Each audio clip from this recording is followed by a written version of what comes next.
جب سیدنا فاروق اعظم رضی اللہ تعالی عنہ کا دور خلافت آیا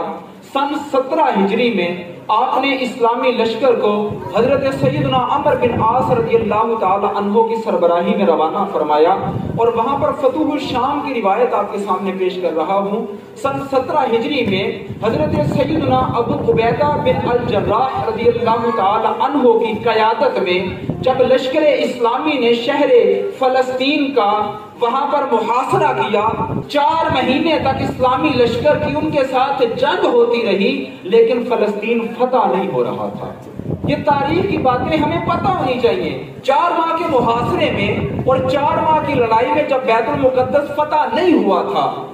تو ان کا ایک راہب قلعے کے دیواروں کے اوپر آیا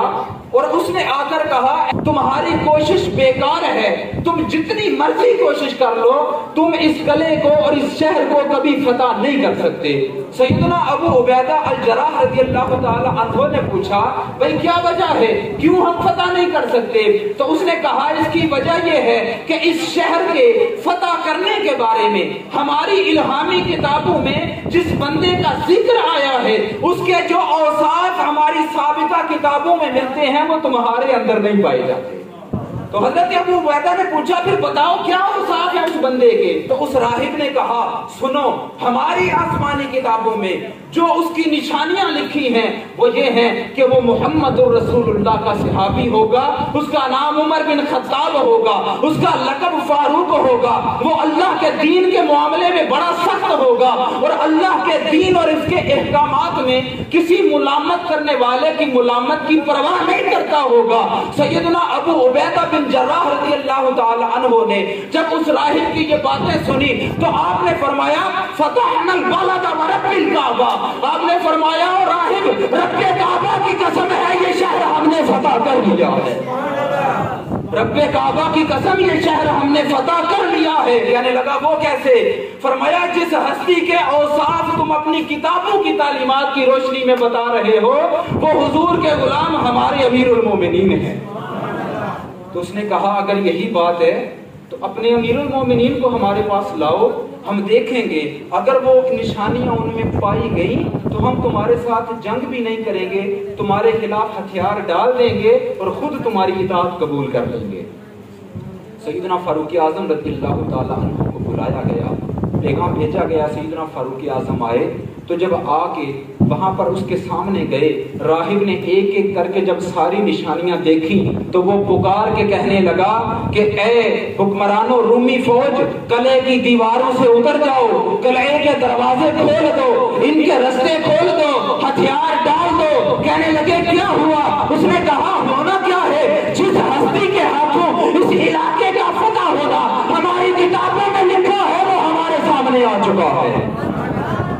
عزیزان گرامی قدر، اس طرح بیت المقدس 17 ہجری میں سلطنت اسلامیہ کے زیر انتظام آیا۔ اس کے بعد 400 سال تک یہ مسلمانوں کے پاس رہا، پھر صلیبی جنگوں کے ذریعے عیسائیوں نے دوبارہ اس پہ قبضہ کر لیا۔ پھر 88 سال کے بعد حضرت صلاح الدین ایوبی رحمت اللہ تعالی علیہ نے عیسائیوں کے خلاف جنگ کر کے دوبارہ بیت المقدس کو آزاد کروایا۔ پھر 700 سال تک دوبارہ بیت المقدس مسلمانوں کے پاس رہا، اور پھر جب جنگ عظیم اول ہوئی 1917 میں، تب پھر انگریزوں کی سازش سے جب سلطنت عثمانیہ کو توڑا گیا تو پھر اس کو یہودیوں کے حوالے کر دیا گیا۔ تو عزیزان گرامی قدر، تب سے لے کر آج تک یہودی وہاں پر مسلمانوں پر ظلم و ستم کر رہے ہیں۔ آج جب ان کے خلاف جہاد کی بات کی جائے، آخری پیغام ہے، جب ان کے خلاف جہاد کی بات کی جاتی ہے، ہتھیار اٹھانے کی بات کی جاتی ہے، آج اگر فلسطین والوں نے ان کے ظلم و ستم کے خلاف ہتھیار اٹھا لیے ہیں تو ساری دنیا چیخ پکار رہی ہے بھائی یہ ظلم و زیادتی ہے۔ تو جو ظلم و زیادتی